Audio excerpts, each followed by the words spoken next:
하나님 말씀 공독하는 시간 갖도록 하겠습니다. 우리에게 주신 말씀 마태복음 21장 6절에서 11절까지의 말씀입니다. 마태복음 21장 6절에서 11절까지의 말씀 우리 한 절씩 교독하시고 마지막 절 합독합니다.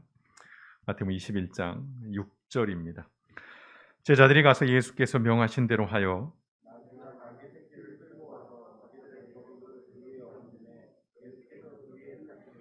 무리의 대다수는 그들의 겉옷을 길에 펴고 다른 이들은 나뭇가지를 베어 길에 펴고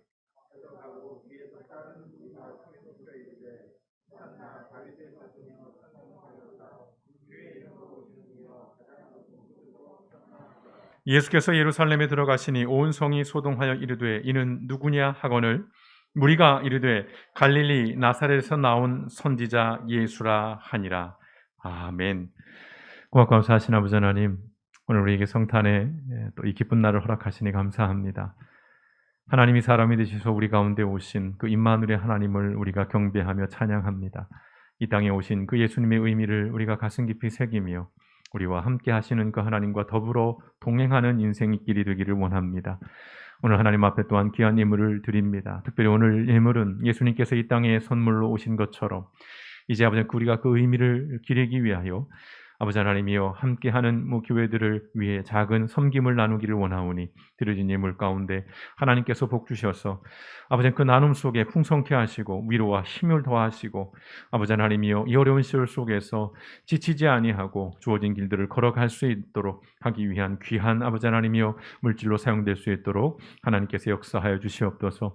올 한 해 하나님께서 여기까지 인도해 주셨고 교회와 또한 모든 성도의 삶을 지켜주셨습니다. 어려움이 있었고 수많은 난관이 있었지만 그러나 여기까지 인도해 주신 그 하나님을 우리가 기억하며 무엇보다 감사함으로 하나님 앞에 아뢰고 또한 남겨진 우리의 또한 주어질 모든 시간들 속에서 하나님이 우리와 함께 하신다는 그 믿음의 확신 속에 주저앉지 않고 또한 낙심하지 않고 하나님을 바라며 앙망하며 주어진 믿음의 길 우리에게 주어진 인생의 길을 능히 걸어나갈 수 있도록 하나님께서 역사하여 주시옵소서.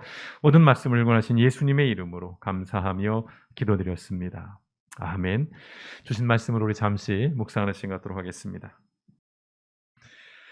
성탄 예배이기도 한데 좀 딱딱한 말씀으로 이야기로 말씀을 좀 열어보려고 합니다. 1945년 8월 15일 무슨 날인지 혹시 기억이 나시는지요? 1945년 8월 15일 여러분 화면을 보시는 것처럼 광복된 날이죠. 일본이 이제 연합군에게 항복함으로써 우리나라는 긴 식민 지배에서 드디어 벗어나고 광복을 맞습니다. 그래서 온 사람들이 거리에 뛰쳐나와서 만세를 외쳤고 새로운 세상 또 어떤 새로운 나라를 소망을 했는데 바로 이어서 벌어진 역사를 여러분 기억하실 겁니다. 이른바 미군과 소련군이 들어오고 이른바 38 도선을 경계로 해서 남과 북이 나눠집니다. 신탁 통치 이 얘기 우리가 역사 시간에 한쪽은 찬탁 한쪽은 반탁해서 격렬하게 분열됐고 싸움이 있었었죠. 이때부터 이제 분단이라고 하는 어떤 비극적인 역사가 시작이 됩니다. 여기서부터 오늘날 우리가 지금 세계 유일의 분단 국가로서 살아가고 있는데요. 이 역사로부터 당시에 이 미군이 적어도 이제 미군만을 놓고 본다면 해방군인지 또는 점령군인지라고 하는 이 오랜 논쟁이 생겨납니다. 물론 많은 분들은 별 관심이 없으시고 또 이게 무슨 큰 의미가 있냐라고 생각하실 수 있습니다. 그러나 분명 이것이 첨예한 논쟁으로 지금까지 이어져 오고 있고요. 최근에도 좀 이런 논쟁들이 있었습니다. 미군이 해방군이었는가 아니면 점령군이었는가. 자, 미군을 해방군으로 보는 시각은 정치적인 어떤 구분을 나눠보자면 보수우파라고 말하죠. 이분들의 시각은 미국은 해방군이에요. 근데 이른바 진보 좌파라고 하는 그런 진영에서는 미군은 점령군이다라는 그런 시각이었습니다.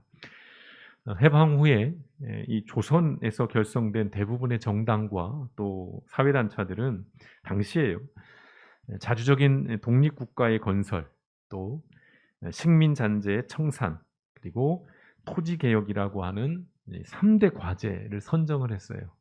그래서 저 3대 과제를 이제 실현하기 위해서 항일 운동을 주도했던 애국지사들과 그리고 대다수의 사람들이 저 과제에 찬성하고 저것을 실현하기 위해 총력을 기울였어요. 반면에 이른바 친일 지주들 그리고 일본 통치에 부역했던 우리가 뭐 흔히 부르는 친일파들은 여러분 아시는 것처럼 미 군정의 관리가 되지요. 해방이 되면서 다 산으로 도망을 갔다가 미군이 들어와서 미 군정을 실시하면서 "야 다시 다 복귀해." 해서 도망갔던 그때 친일파들이 다시 관리가 됩니다. 뭐 경찰, 군대, 뭐 행정 다 사법 다 다시 돌아오지요. 그래서 이 사람들은 이제 자신의 생존을 위해서 3대 과제 실현을 저지하는 데 총력을 다합니다. 뭐 신일장 식민잔재의 청산이라는 것이 그들에게는 되게 불편한 일이었을 테니까요. 자, 친일파들의 입장에서 미군은 생명의 은인이에요. 그러니까 마땅히 이들은 해방군입니다. 반면 앞서 말씀드린 저 3대 과제를 지지했던 대부분의 조선인들은 미 군정에 부역하는 이 친일파들에 의해서 오히려 탄압을 받게 됩니다. 뭐 생명을 잃기도 하고 뭐 수많은 폭력을 당하기도 하고요. 그런 이들에게 미군은 지배자이죠. 점령군이라는 것입니다. 성도 여러분께서는 어떻게 생각하시는지요? 이 질문의 포인트는 여러분의 이념에 대해서 묻는 것이 아닙니다. 예. 굉장히 중요한 질문을 드리고 있어요. 성탄절 예배에서 전혀 어울리지 않는 이런 이야기 그리고 이런 질문을 드린다라고 생각하실지 모르겠습니다만 또 한 번 우리가 성탄을 맞이하는 이 교회와 우리 그리스도인들에게 이 이야기는 상징하는 바가 굉장히 큽니다.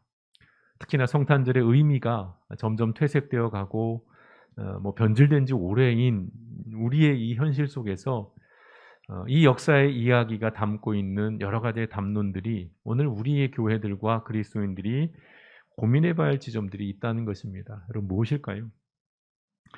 자, 오늘 본문 말씀은 마침내 예수님께서 예루살렘으로 들어가시는 이야기입니다. 성탄절을 맞아서 성탄 본문을 택할까 하다가 계속 우리가 그냥 마태복음을 장별로 가고 있어서 그 진행하는 중에 이제 오늘 말씀을 택하게 됐는데요. 우리가 잘 아는 이야기입니다. 특별히 이제 부활절을 앞둔 사순절 기간이면 항상 듣게 되는 본문 가운데 하나죠.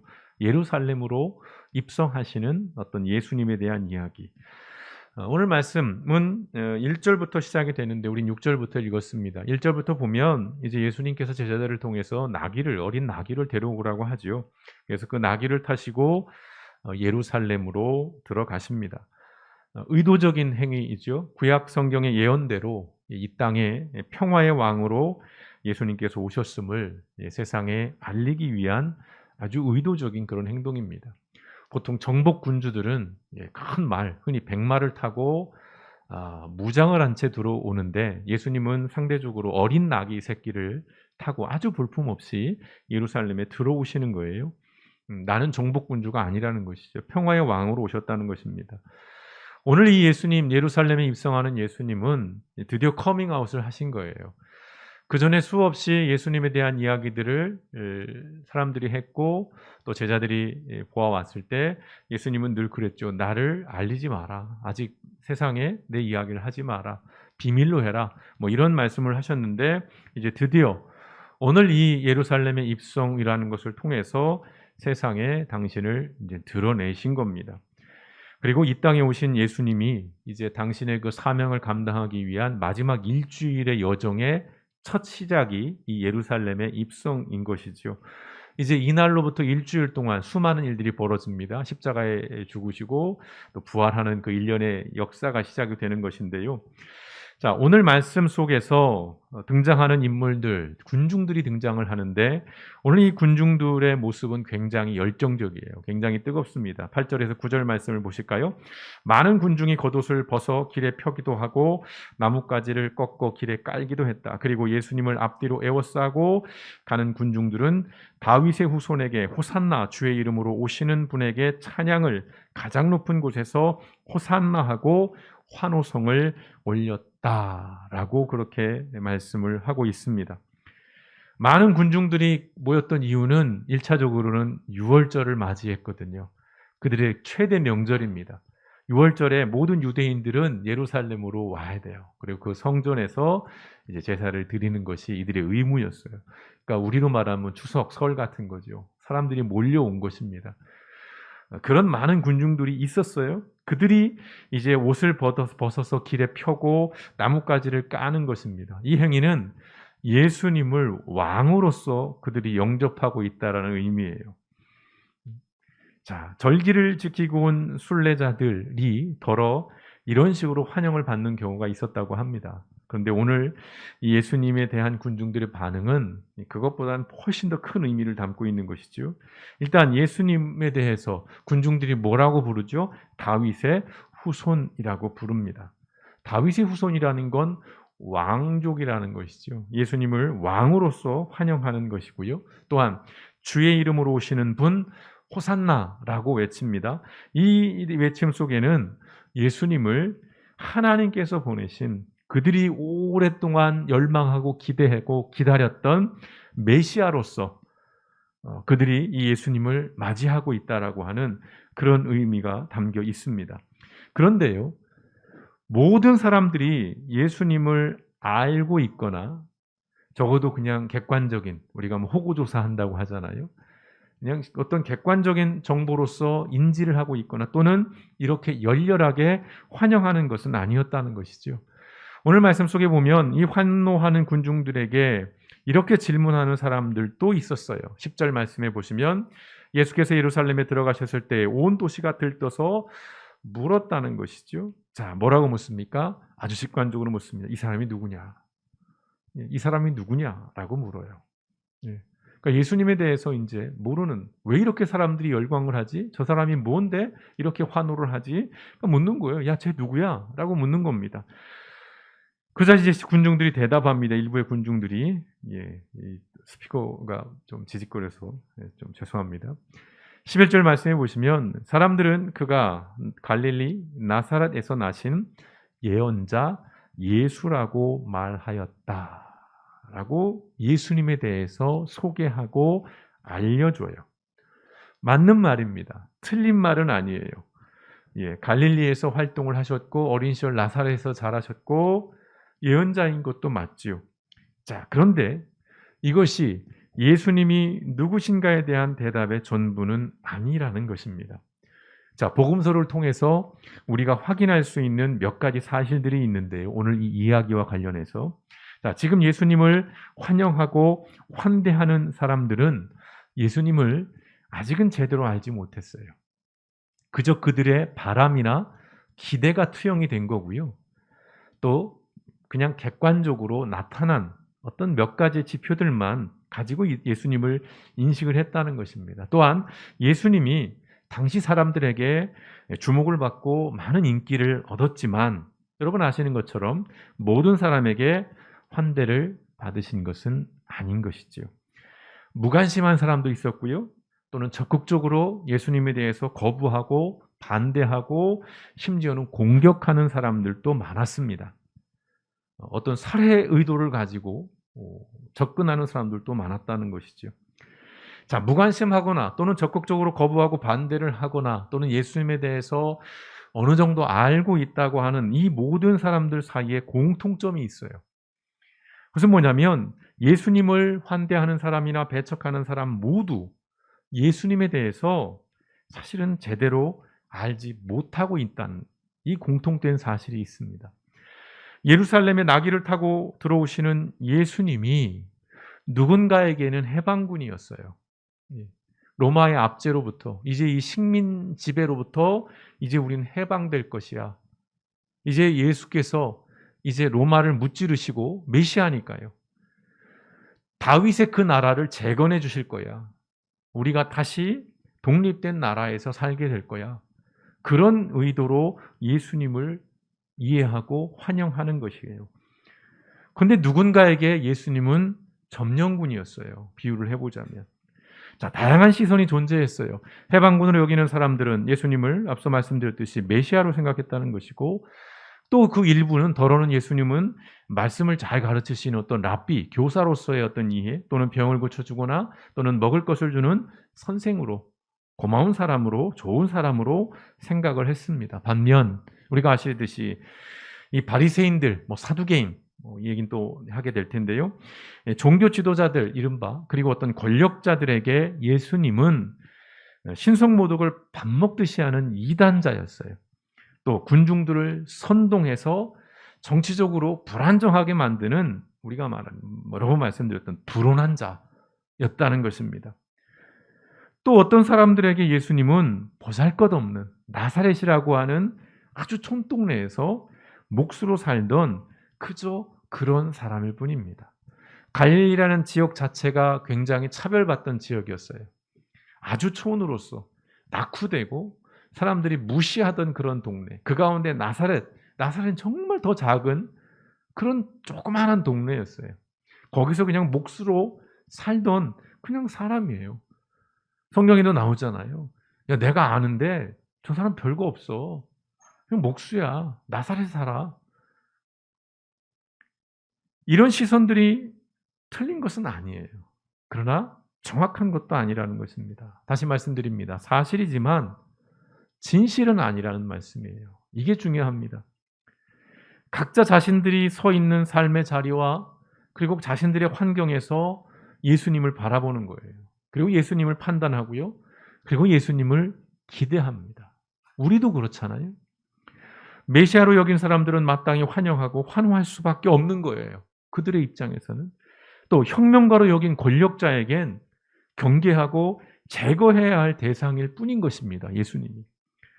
다시 말씀드립니다. 미군을 누군가는 해방군으로, 누군가는 점령군으로 바라본 것도 각자의 이념에 근거한 판단이었다는 것이죠. 무엇보다 각자의 유불리에 따른 해석이었던 거예요. 친일을 했던 사람들에게 미군은 구원자예요. 구세주입니다. 근데 그 친일의 역사를 청산하려고 했던 항일운동을 했던 사람들에게 미군은 또 다른 점령군일 뿐이라는 것이죠.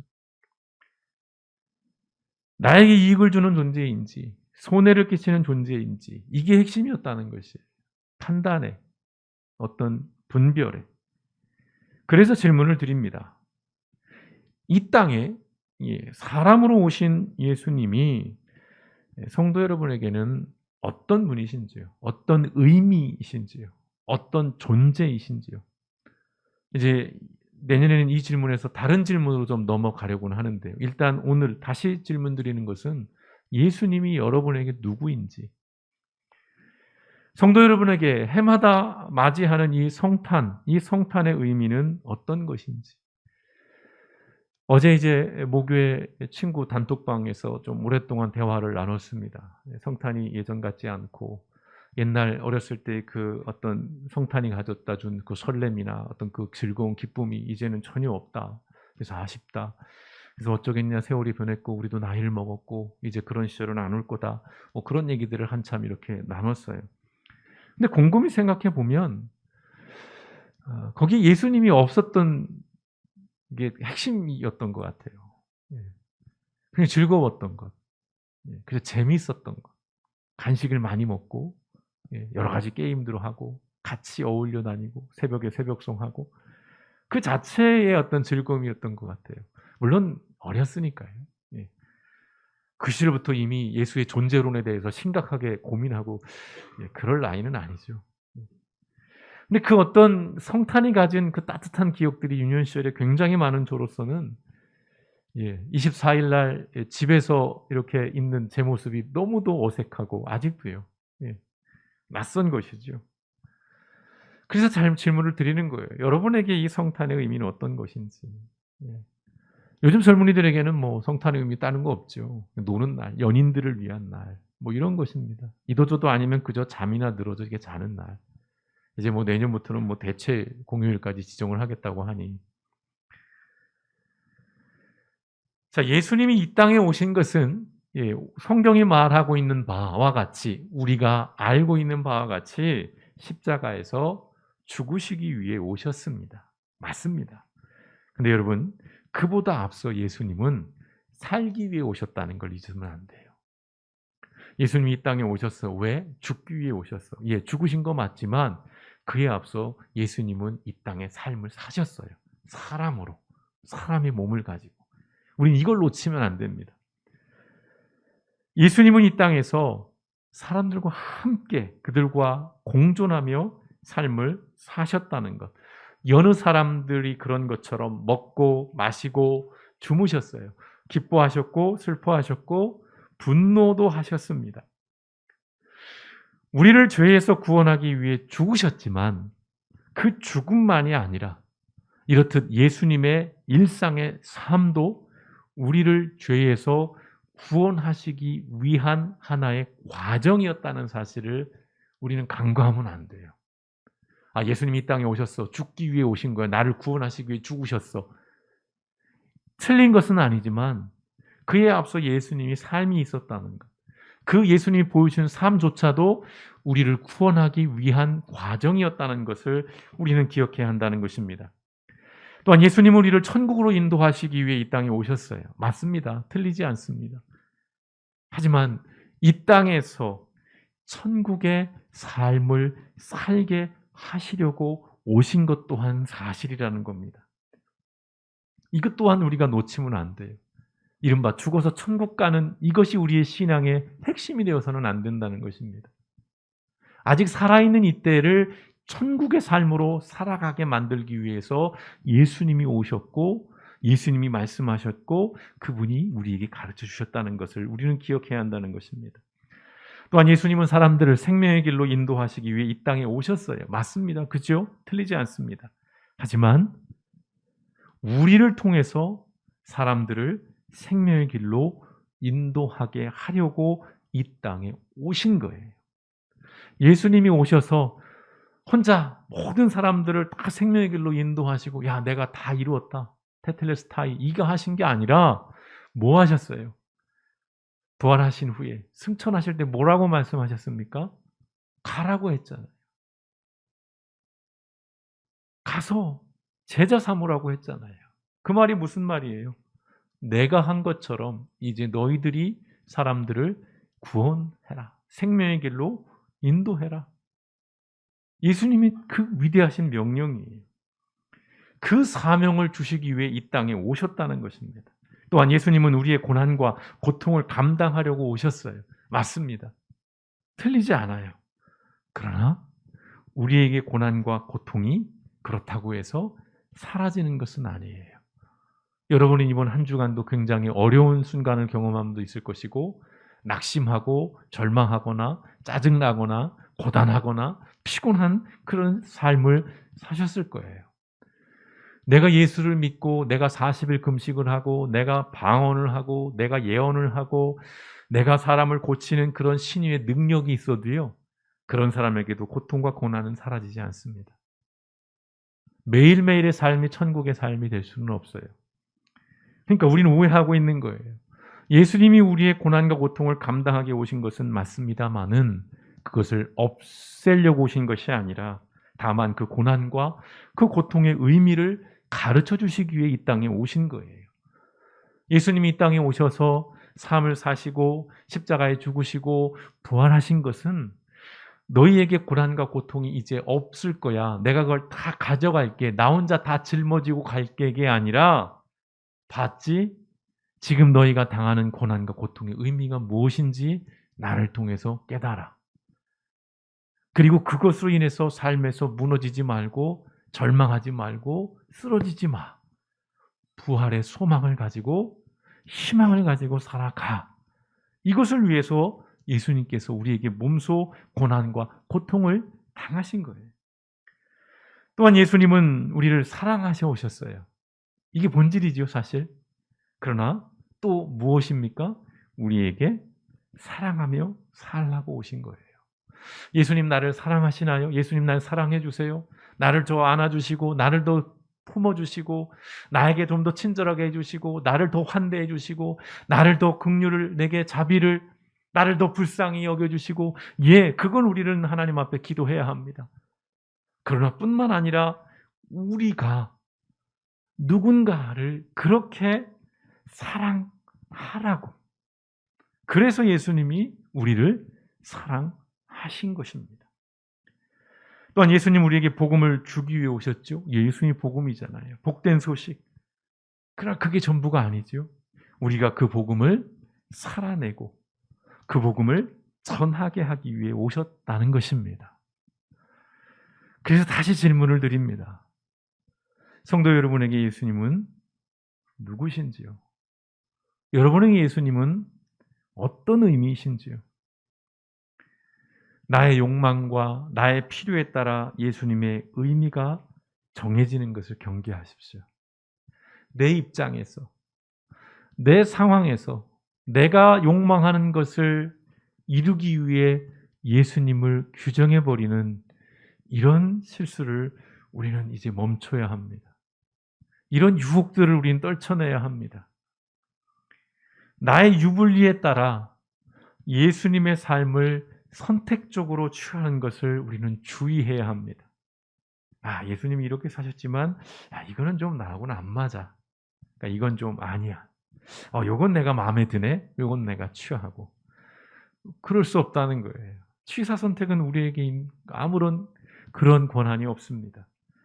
예수님의 그 삶을 고스란히 우리가 받아들이고 그 삶을 살아가는 것, 그것이 진정한 그리스도인이고 그런 삶을 살아갈 때에 우리가 예수님께서 이 땅에 오신 그 의미, 오셔서 우리에게 말씀하시고자 하는 것들을 비로소 볼 수 있고 체험하며 살아낼 수 있게 된다는 것입니다. 나에게 선물을 주시기 위해 오신 예수님만이 아니라 내가 선물이 되는 삶을 살기 원하는 이 예수님을 우리는 이 성탄절에 기억해야 할 것입니다. 예수님이 세상에 오셨습니다. 어마무시한 일이에요. 이 성육신의 이 신학, 이 비밀을 우리가 늘 잊지 않았으면 좋겠습니다. 예수님이 이 땅에 오셨어요. 사람이 되어서 오셨다는 것입니다. 감사할 일이고 기뻐할 일입니다. 그러나 거기에서 그치는 것이 아니라 그 의미를 묵상하며 어디까지 가야 할까요?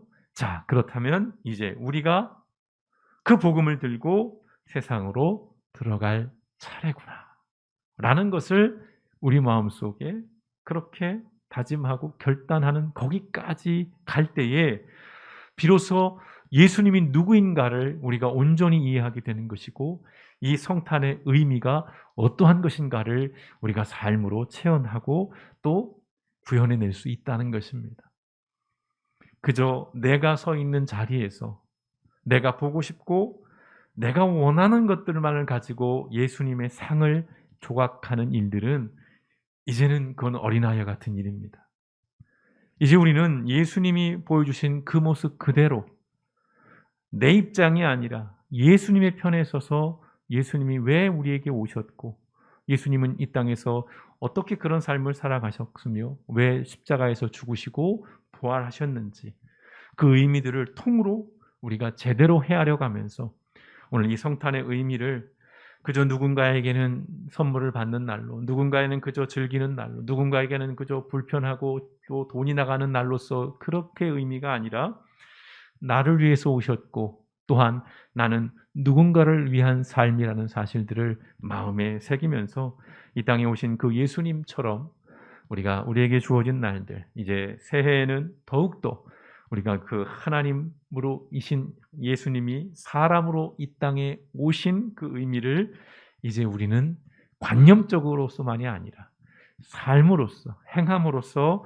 살아내시는 저와 여러분 우리 길복교회 되시기를 주님의 이름으로 축원드립니다.